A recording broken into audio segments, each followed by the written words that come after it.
Can I please get one baby Keem, huh?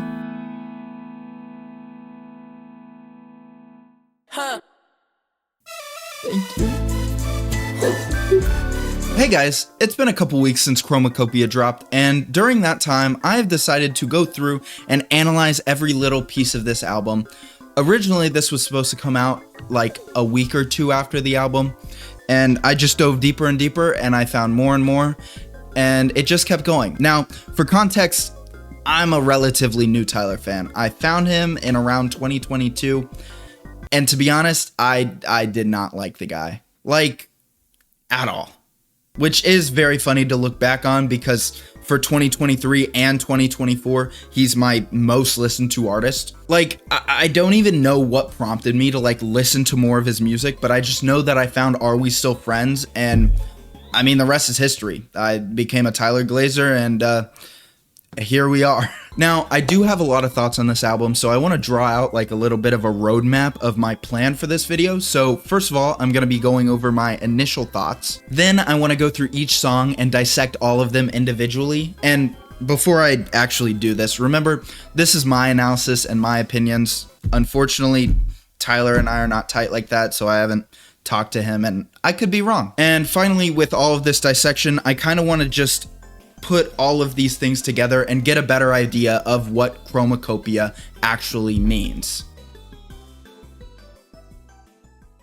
Now, the night before Chromakopia dropped, I decided to take Dissect podcast advice and wake up early to go on a walk when the album came out. So, as I pressed play on the album, the first song, Saint Chroma, what a banger. Now this one, I was kind of just like, I was warming up, I was waking up. It was the first song that I was hearing. And this is a clip that we've already heard. It was the first one of the album rollout. So, you know, I was just vibing. I was having a good time. I was very happy with the beat switch because I kind of thought it would just like end where it did in the trailer, but I'm so glad that he had a second verse. And to be honest, like the first time that I listen through an album, I generally am listening to the more musicality side of it and not so much the lyricism. So I was just like, this is a bop. Rah Tah Tah, I remember I was just bopping to. I was just on my just normal neighborhood walk at 6 in the morning. And then we hit Noid, I remember, because that one, I don't even want to talk about the amount. I think I listened to it 150 times before the album came out. It started off as a joke,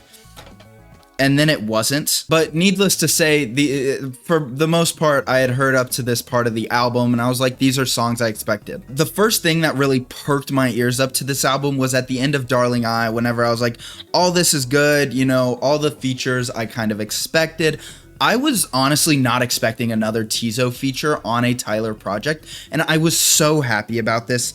It hurt me so much that I was the first one out of my friends to actually listen to this album, so I couldn't like go into the group chat and be like, Tizo's on this album. I was gonna let them experience it for the first time for themselves, and it hurt me so much because I was so happy. After Darling I think I just kind of built these expectations of what the album was gonna be to me, where it was like more grandiose production, it was very energetic.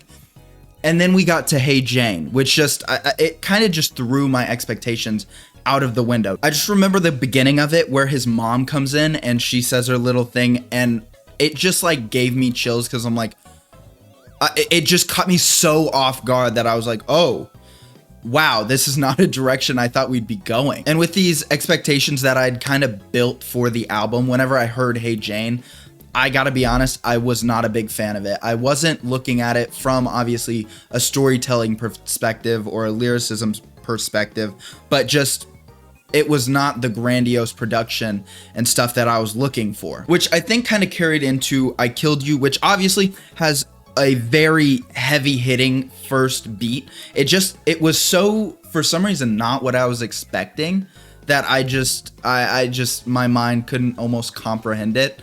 And also Judge Judy was just another one where I was like, it's so new to me that I was like just not used to the way his vocals sounded, the way the beat was behind him. It just caught me very off guard, and I wasn't a big fan of him. And I'll be honest, I heard the Childish Gambino lyrics after a couple listens, but on the first one, I, for some reason, just didn't hear them at all. It just didn't register. I'm kind of embarrassed about that.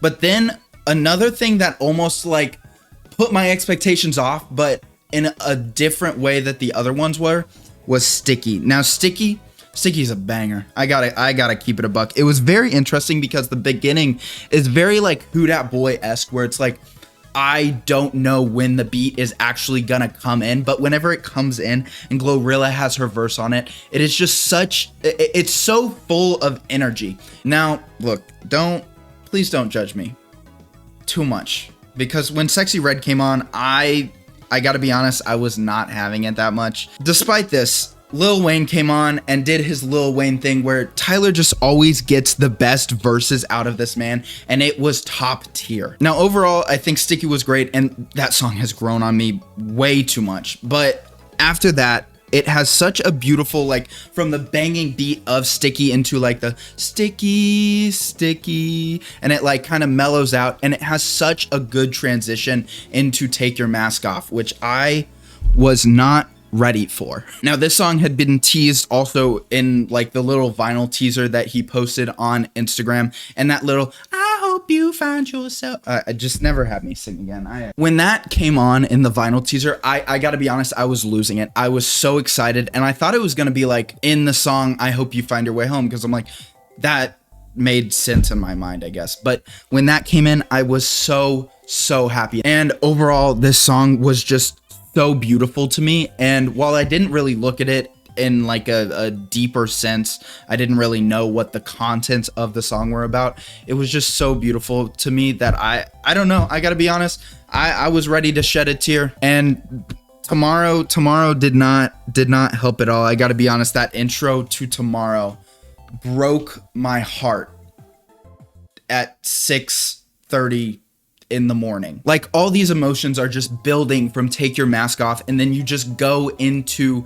this next track where his mom is like, Tyler, I want a grandkid, and it's like, man, that is the saddest thing. That it just hurt so much. And just the beat of this song too is just so beautiful while so sad. And I loved whenever it turned into like just the instrumental kind of halfway through the song, and you were just like, I was just forced to sit with my feelings there, and I was losing it, to be honest. I was losing it a little bit. And then Thought I Was Dead comes on, and I was so ready for the song because I had heard the teaser, and I gotta be honest, I was ready to have it on a streaming platform because I was banging that since it came out. I was so happy to see Schoolboy Q on it because Blue Lips honestly is an album of the year contender for me. I love Schoolboy Q, and I needed more from him, and I'm so like, I just didn't expect it. It caught me so off guard, and dude, I was gonna shed a tear of joy now. This whole song hit for me. I mean, I don't want to call it my favorite beat because there's so many of these beats that I love for so many different reasons, but especially when Tyler's verse comes in, he just matches the energy of the beat so well, and it's such a fun verse to listen to. I loved it. I enjoyed so much of it. I was just bopping. I gotta be honest, I was busting a move. I was dancing around the neighborhood. Now, unfortunately, this did come right before Like Him, and I enjoyed Thought I Was Dead so much that I was almost like worn out over it. And so whenever I entered Like Him, I was just in this mindset of just like, I gotta be honest, I was not listening enough, and I wish I was, but I was like, yeah, this is a good song, and I didn't listen to it, and it haunts me. That is until the bombshell that Tyler's mom drops at the end. We'll dissect that after all of the other songs, but oh wow, that was, I'm sorry, like, I was just, a shock washed over me, and I was just like, I had gone from dancing to just like paralyzed until Balloon came in. Look, Balloon has grown on me so much. I love the song now, but goodness gracious, that first time that I heard it, I was processing so many emotions that I just didn't have the space for the bum bum bum bum bum bum bum. I was so in shock that I did not even react until Doechii came in. I was so happy to see a Doechii feature. Like, if I was playing bingo and all the people on my card were features that I didn't think would be on Chromakopia, I would have just won bingo. That probably didn't make sense. Doechii just did so well over Tyler production, and after that bit that kind of transitioned me from like him to Balloon, I got it. And as this album drew to a close and I entered I Hope You Find Your Way Home, wow, it felt like I was just like worn out from this journey. Like, it had been like 50 minutes and it felt like a day, man. I was ready to cry pure tears of joy. Like, it was so wholesome whenever his mom comes in and she's like, I'm so proud of you. And then he does his whole little synth solo and I was just like, wow. Oh, wow. What, like, just what a way to end an album. It's one of those moments musically where you can't really explain it with words, but like the synth just moved me so much. And I realized just at the end of this that, like, while I haven't had all of these experiences that Tyler is describing, he describes them so well that I feel like I could understand them. And now, with my initial thoughts over, and now that I've listened to the album probably more times than is healthy for a human to listen to an album in this short of time, I want to explore it with you guys. After the past couple weeks, I have been just going through and analyzing and breaking it apart and just having a good time with dissecting my first album. And so I want to start from the beginning as you press play on Chromakopia, where you are immediately met by the voice of Tyler's mother. You are the light. It's not on you, it's in you. Don't you ever in your motherfucking life dim your light for nobody. Now, I want to point out immediately that I think it's interesting that, like, Igor was narrated by Jared Carmichael, and then the next album, Call Me If You Get Lost, was narrated by DJ Drama, and now in this album, we are listening directly to his mother, like, the main influence of his childhood. Now, speaking of these three albums, I just want to address, there's that big theory of, like, this is the sequel to Igor, and I don't think so, I'll be honest. Like, I feel like it has a lot of ties to Igor, but it also has a lot of ties, almost more so to Flower Boy for me, and also a lot of ties to Call Me If You Get Lost. I don't really see it. I think this is something that is just completely new. You know, it stands on its own, and its goal is to just be apart from all of his other works while containing a piece of each of them. Throughout the first verse of this song, Tyler really reflects on where he grew up and how it affected him. Now, I want to reference the speech that Tyler gave after his first listening party of Chromakopia because it gives a lot of insight to this dissection. This album originally started growing up in these areas. I was like, oh shit, no one knows anything about me from before like 17. We love you, the album has turned to me taking a bunch of shit my mom told me as a kid. Now that I'm 33, all of that stuff is like, oh, that's what the fuck she was talking about.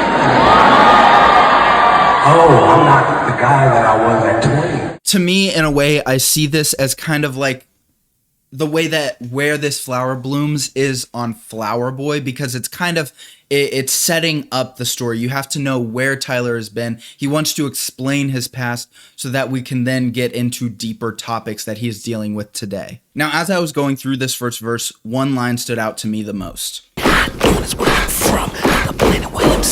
To me, this seems like the big message of the first verse of Tyler talking about where he grew up and, you know, his youth and Odd Future and his coming up story to where he is now. Kind of feels like he has evolved so much that he's just on a separate planet. It's also just an interesting choice during this first verse that Tyler is whispering this entire thing to the audience. And I think that is just showing the level of vulnerability that he is kind of having, because he wants to tell his, you know, his coming up story, but it's hard to do. And so he's whispering it. He's kind of saying it like a secret. Now, throughout this first verse, he continues to reflect on when he was younger and eventually brings up Pharrell, who obviously is one of Tyler's biggest influences and is one of the reasons he is what he is today, which then kind of sums up the first verse of all this drive and all of this influence that Tyler's taken over his youth. And as Tyler wraps up this recap of his youth, Daniel Caesar and Tyler,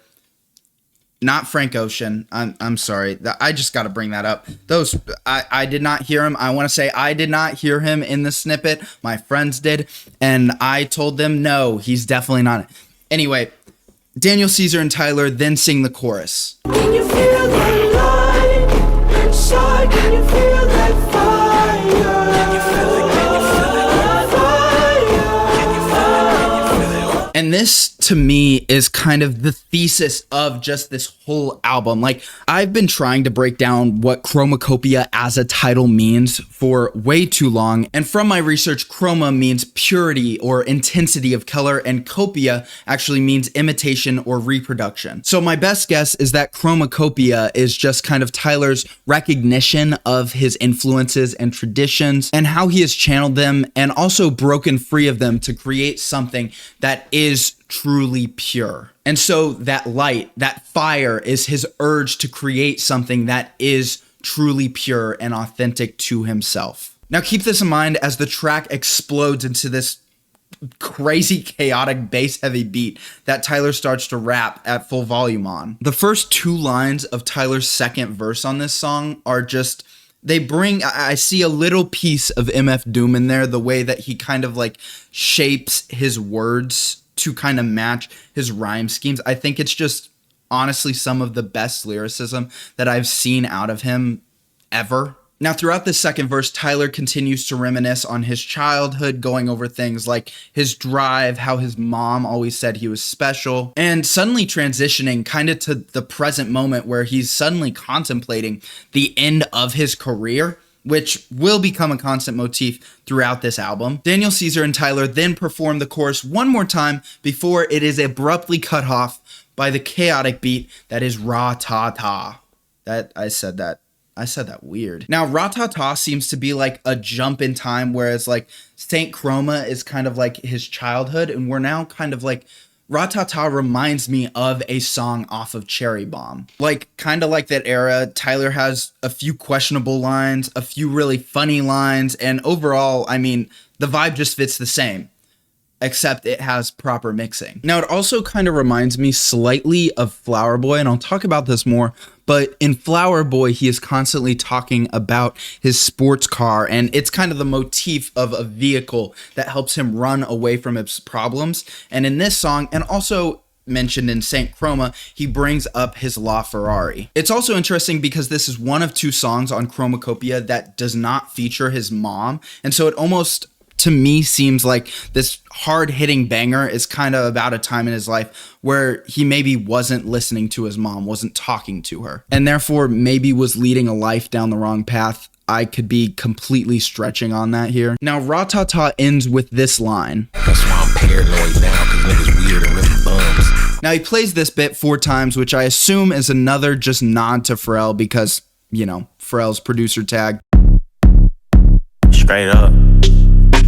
But I will say he killed the transition into Noid. It's really interesting to listen to Noid as its own single and then listen to it in the album where it fits in perfectly. And Noid then brings up, as a song itself, a few important characteristics or traits about Chromakopia that will continue down the line in the next few songs. Now, this song is very overtly about Tyler being paranoid. Obviously. This song to me kind of draws heavily from Tyler's thoughts on Flower Boy, where obviously on Flower Boy he is just very paranoid, and his mother's advice even on this song where she says, "Don't trust these people out here, please. Whatever you do, keep to yourself, keep your business to yourself. Don't even trust these motherfucking accountants because they will try to get over on you, okay? Please, because I don't want to have to fuck nobody up, I promise to God." Reminds me of Pothole when he says, My mother warned me that some niggas ain't my right hand. To trust her only my heart and that elder white man. And especially whenever she brings up accountants in this song, it just reminds me of November when he says, What if I'm hustling backwards? What if my accountant ain't paying my taxes, filling his pockets, and IRS show up asking me questions I couldn't answer because I was too busy. And this song is perfect because paranoia is going to become one of like the key motifs of this album, along with the African influence. Now, to create the beat for Noid, Tyler samples a song from 1977 that is by the Zambian band Ngozi Family. And this is really interesting how Noid is really just the start of a few of these motifs of Chromakopia, which we'll see about Tyler's African heritage further into the album. Now, Noid then transitions into Darling I, where we then get more of a talk about Tyler's love life, intermixed with how it works with his career. The song starts off with another statement from Tyler's mom telling him not to lie to a woman and tell her that he's in love with her if he's really not. And so throughout this song, Tyler is honest and breaks down his commitment issues to a single person, talking about how he continually falls in love with different people, even when he quote unquote hit the gold mine. Throughout this talk of not being able to commit to any single person, he brings up the line, Nobody can fulfill me like this music shit does, so I'll be lonely with these Grammys when it's all said and done. Come on. which to me is just really bringing up this realization that while Tyler is having all these romantic relationships, the thing that really he commits himself to and really fulfills him is making music. And to add so much to this song, I gotta glaze Tizo. I'm sorry, this man, he killed it so much. Let me interject a little bit here. Just listen to this.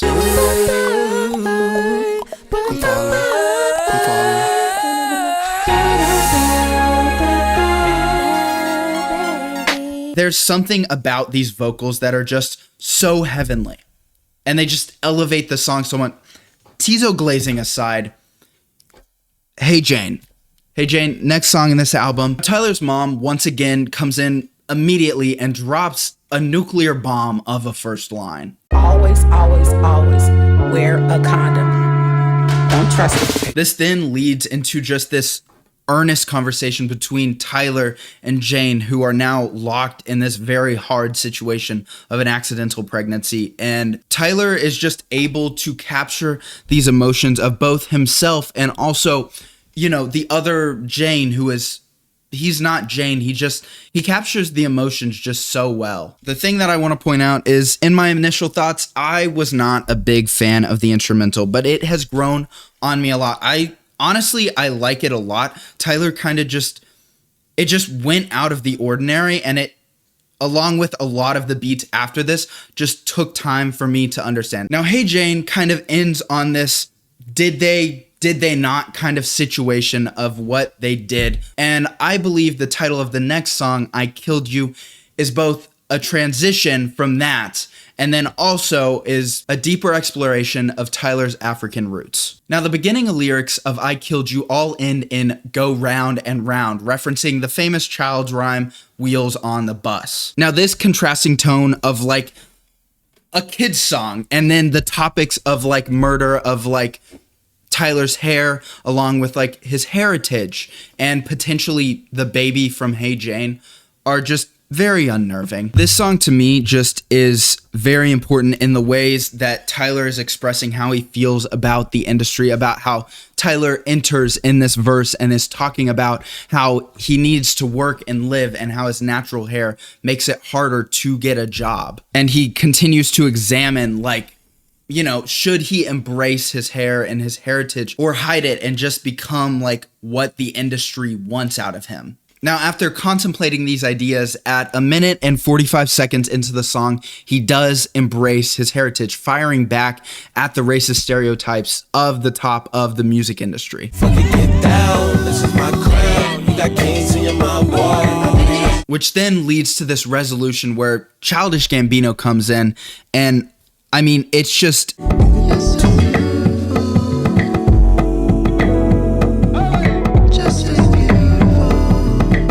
this laid-back instrumental with soft vocals just kind of completes this circle for me. It feels like there's true peace now for Tyler. And then speaking of acceptance, I Killed You leads into Judge Judy. Now, on first listen, this was easily my least favorite track. It has grown on me since, but there's just something about his vocals that get me every time. But I will say, whenever he's like, I don't judge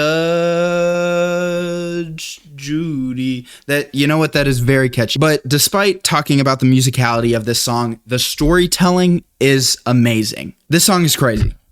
And by crazy, I mean freaky. But it is so good at getting Tyler's point across to the listener. Throughout the song, he talks about his relationship with this girl named Judy. Now, the whole song revolves around Judy's fetishes, which is generally an extremely frowned upon topic. So when Tyler says that he won't judge Judy, the statement really just carries a lot of weight. In this relationship, it is just so pure because whenever you don't judge, that is when the purest relationships form. And of course, I just have to bring up Childish Gambino again because he just kills the vocals on this song.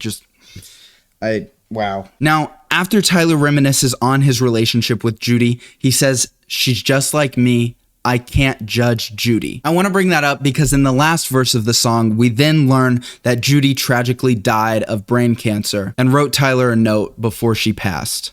Sorry that I haven't been communicating much. This past year has been rough. It spread it to my head. I knew it when we met. If you're reading, it's too late. I'm on the other side, but I just want to say. This last verse of him reading this note from someone who has now died that he was in love with just feels like it reminds him of his own mortality, bringing back kind of this motif of time in the narrative. It seems to come full circle with that line that I pointed out, in a way of admitting that he needs to not judge himself before it's too late. Now, this song, as it dies out, then leads into the interesting intro of Sticky.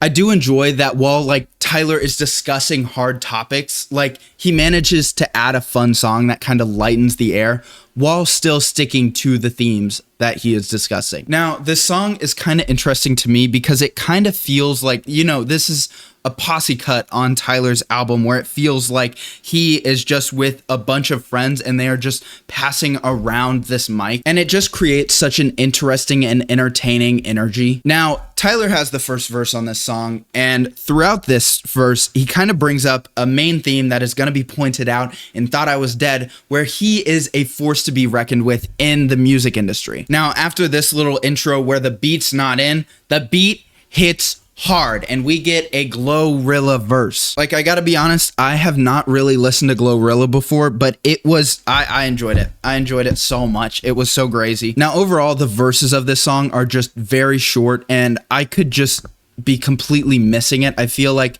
there is not too much to them here. But one thing that stuck out to me was in Tyler's verse, whenever he is talking about how he is the guy and he is like, you know, he's flaunting his ego here. It's interesting to see that he credits God as being ahead of him. Like, I'm probably reading into this line like too much, but it just came as a shocker to me because, like, obviously Tyler's past works and whatnot, it's surprising to see that Tyler is suggesting that God is like above him. However, after this, Tyler falls back into flexing as he performs the last verse of this song. Ahead of ya, I'm better, baby. Check the vehicle, La Ferrari. Nigga sour. I could fit 100,000 in these trousers.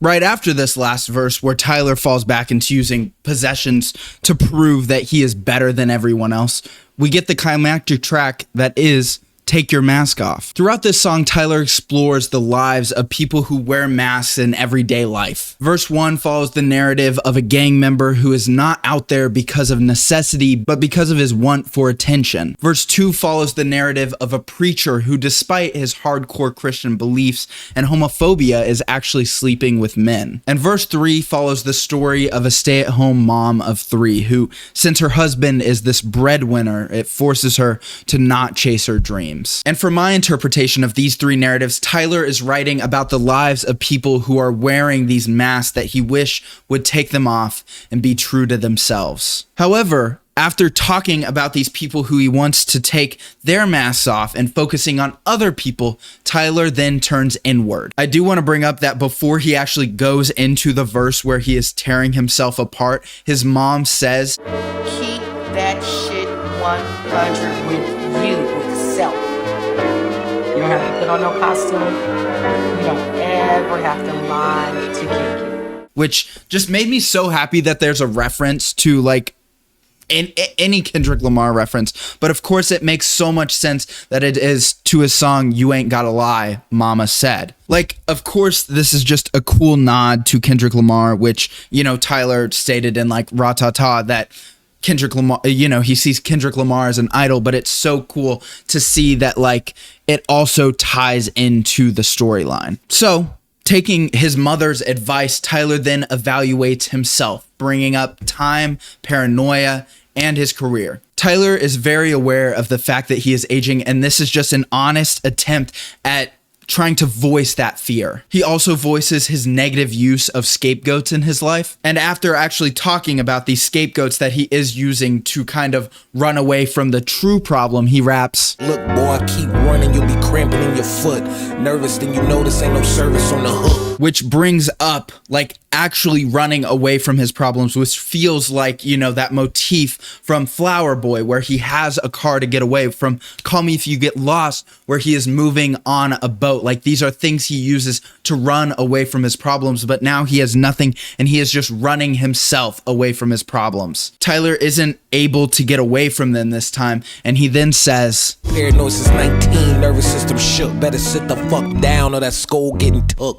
As if Tyler, if he doesn't change his ways, if he doesn't slow down, if he doesn't stop moving, Tyler knows that the stress and paranoia is going to take over his brain fully. Tyler then kind of goes back and starts talking about the stress of his life, talks about the doubts with starting Golf Wang and his doubts with being a rapper. This is kind of a complete 180 from Saint Chroma, where he states he actually never had a doubt. Tyler expresses that he feels like a fraud and that he feels like it's the end of his career. And as he keeps digging and digging into himself, he again brings up the motif of being a parent. This reminds me of Heaven to Me, where the words are the same, but his sentiment is just completely different, showing true maturation. Heaven offer me this, no one I can wake up when I'm finished with my sleep. Ain't no kids to feed. Boy, you selfish as fuck. That's really why you scared of being a parent. And as he wraps up this verse, he finally cracks at himself, saying what he's been dancing around this whole song. Now go and stand in the sun and use them fake tears to water your roots. Take that mask off and tell them the truth. Let's talk about it, nigga. I hope you find yourself, and I hope you find yourself. I hope you take your mask off.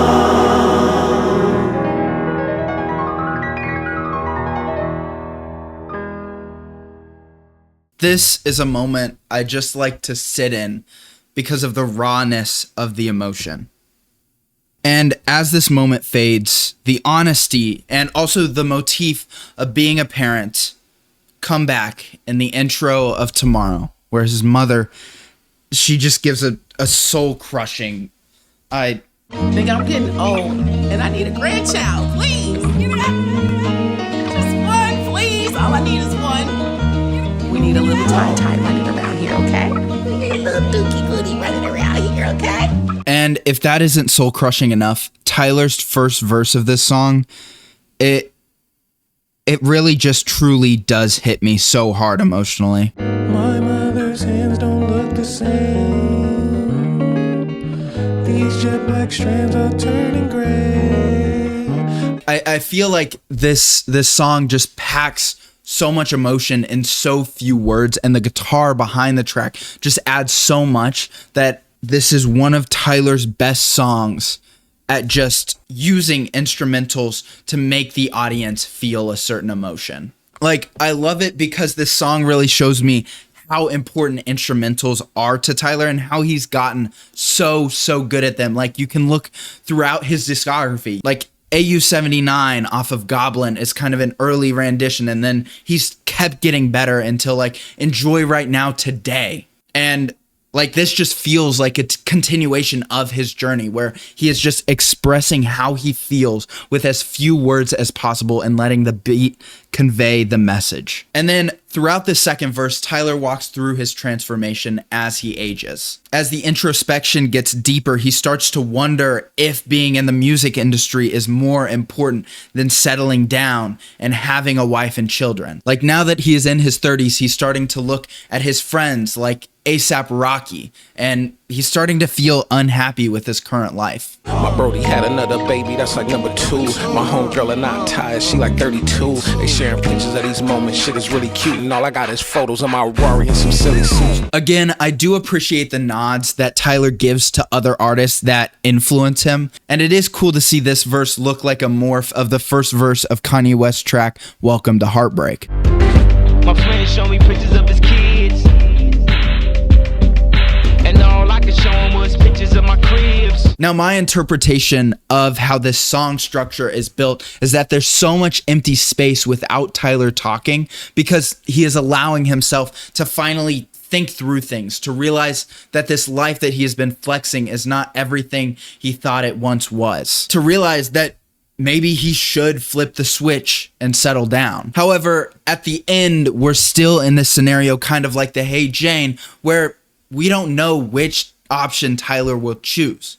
Will he set aside his music career to go and settle down, or will he continue? And as Tyler comes to grips with his reality and the passage of time, we are introduced to the hardest track on this album, Thought I Was Dead. Now, this song opens with a sample stating, "You don't wanna go to war with a soldier. You don't wanna go to war with a soldier," which ties in with the military uniform that Saint Chroma, or Tyler, wears during the promotional videos of Chromakopia. This symbolism brings up the willingness of Tyler to fight his opposition in the music industry. Now, in Tyler's first verse, he brings up having all these achievements. You know, he has been in the music industry for so long, he's gotten everything he has wanted, but he is now just feeling like a spectacle to his audience, and he wants space. Because of this, Tyler has realized that he wants to get away from it all. Like in the line, I'm trying to magic one, I'm trying to poof, so grab the blammer, fuck all the glitz and the glamour. I want a crib in Atlanta, me and my bitch changing Pampers.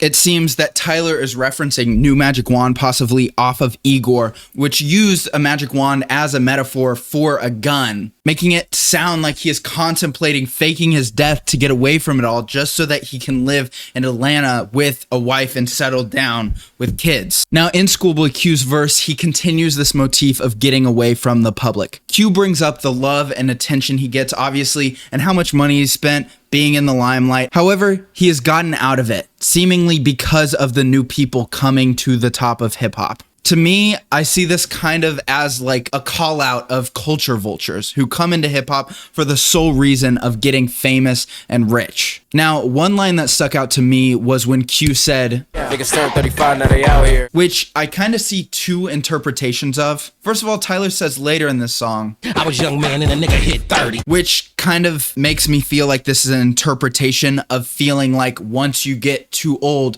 your career is over. However, I think there's also a more nuanced thought that Q is having, seeing that once you've been in the limelight so long, you just realize that it's better to get away. And after that, it feels like Tyler's next verse is going to continue this trajectory of convincing himself that it's time to hang up his career and start a family.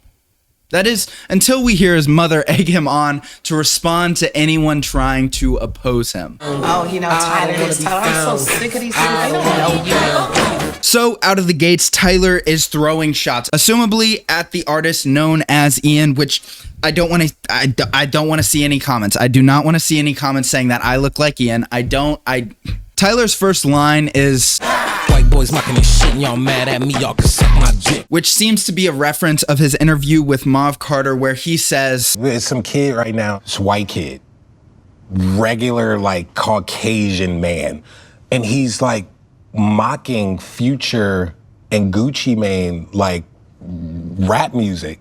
And like people are like, this shit hard. In comparison to someone like a Mac Miller or Eminem, who it didn't seem like they was mocking it. They had a genuine love for it, and they were still just being, you know? So then, like going into battle, he addresses his weak points, something like the enemy might try to take aim at, which is like his old views, his tweets, his t-shirts, But these don't hold relevance to Tyler today because of his maturation. Tyler brings up kind of feeling like he is old now that he is past 30, but this doesn't sound like he sees it as a bad thing. It sounds like Tyler has realized that it just takes time to mature, and now he's just gotten to this level of maturation. But although Tyler's changed, he doubles down on his career, claiming that he will keep going until his hair turns white. And Tyler continues the sentiment of war, denouncing his opposition and bringing up his alliances that have been forged over time. He fires again at culture vultures, saying, Don't get one trick, go out, Billy. Claiming that they are only good at one thing, which they repeat over and over again to get their fame. After throwing these shots, he repeats his urge to get out of the industry, to get away, live on a farm, and have space. This feels like his big going out, deciding to live a peaceful life, but if his enemies ever try anything, he is ready to fire back. And Tyler exploding at his enemies at the end of Thought I Was Dead really just, in a weird way, kind of just sets up the beautiful transition into Tyler playing the piano in Like Him. And I want to bring up, just as I dive into Like Him, as with much of this album, I cannot relate directly with what Tyler has experienced in his life, but he makes it so accessible that I feel like I can just truly understand what he's feeling. And the piano at the beginning of this just really makes it feel like this song is just homey, like it's a sound that I would expect as if I were playing like my grandma's piano in her living room. Damn, nigga. Every time I look at you, I swear to God. And this song, while not lyrically dense, is a display of everything that Tyler has learned production-wise about how to make the listener feel what he wants them to. And so throughout the subject matter of Like Him, Tyler questions his mother about his absent father, who Tyler doesn't even know is alive or not, referring to him as a ghost, like a spirit that haunts him, but Tyler can't see him and never has. Now, the main point of this song is Tyler questioning his mother if he resembles his father. Obviously, he is conflicted over these feelings of wanting a father in his childhood and also hating the fact that his father decided to abandon his family. And as Tyler questions his mom about his resemblance to his dad, he slowly realizes that his mom gave him everything he needs. He didn't need a dad, and stating that he is actually better because of his dad not being there during his childhood. This song to me kind of feels like a manifestation of Tyler's inner conflicts that came up in his interview with Larry King 10 years ago. Are you mad at him that he desert the family? Nah, dude, I'm stoked. I think if I had a dad, I would have went the normal college route and like a lot of other people. So you're not angry at him? I'm so stoked my life panned out how it was. I just decided to rap about it to seem like I'm sad. And the music just builds and swells and gets louder, and the emotions just rise until the point at 3 minutes and 48 seconds where he decides to reject his comparison to his father.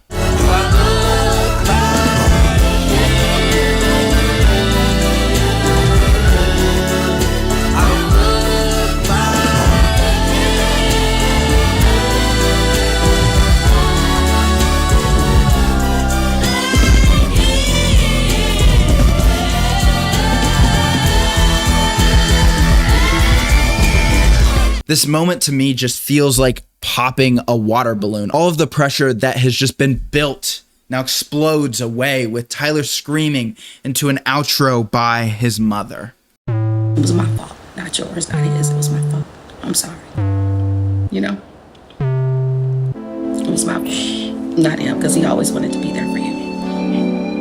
And I'm sorry I was young, but he's always wanted to be a father to you. And I just have to bring this up now because, to be honest, I'm just curious how Tyler got these recordings of his mother. Were these just recorded secretly as part of a conversation, or did she somehow divulge these in a studio? It is so crazy how raw the emotion of her statements are. I cannot imagine it being easy with how vulnerable she is, especially when she finally lets Tyler know the truth, that she's the reason why his dad was not in the picture. Like, I can only imagine learning the fact that his mom, like one of the closest people in his life, hid the fact that she was the reason his dad left him and that his father actually did want to stay. And this outro, which still to this day gets me emotional. It has not been that long since the album released, but is so just emotionally impactful, is almost abruptly cut off by Balloon. Now, Balloon has grown on me the most of any song in this track list, and I can understand its placement here. But it is so hard for me to transition from Like Him to Balloon. Like, I saw the theory from Dissect Podcast that is like, this is the relief of pressure after a long cry. And, you know, I want to say I agree with this theory. It makes so much sense. It's just, it's so hard. But at the end of the day, this song is a banger. And it finalizes these topics that Tyler has been battling with throughout this album. One thing that he brings up again is that being a millionaire does not make you a good person or even cool. Like, he has realized that now his work is not for money or success or being in the limelight, but for his soul. Now, this song also samples I Wanna Rock by Luke, where the section Don't Stop is constantly heard, which symbolizes his decision to continue to create. Like, Tyler is not done. He is not dead. He is here to create for his soul. Of course, after this, Doechii just has a classic Doechii verse, which is well done and very fun to listen to as this relief just wears off and we enter the final track of this album. I Hope You Find Your Way Home. Now, I Hope You Find Your Way Home feels like what he has been searching for since Flower Boy, and likely even earlier. As I brought up before, throughout his past 3 albums, he has had a vehicle symbolizing his choice to continue running from the truth and from his problems. So I Hope You Find Your Way Home feels like a final resting place where he can finally settle down. In this song, again, he brings up his difference from his competition in the music industry. You know, talking about how he indulges in candy and his car collection instead of like drugs and girls. He reflects on Hey Jane, where he was scared to have a baby, although Jane was ready to be a single mother. And tying everything together one last time, he brings up his law Ferrari, claiming it interests him more than settling down and being a father, although he continues to question being a father before it's too late. Now, after a few more shots at his haters and flexing that he is now so financially stable that $1 million means nothing to him, the song comes to a head. We hear the background vocals, a beautiful chord progression, and Tyler's mom come onto the song for an outro that is such a powerful speech.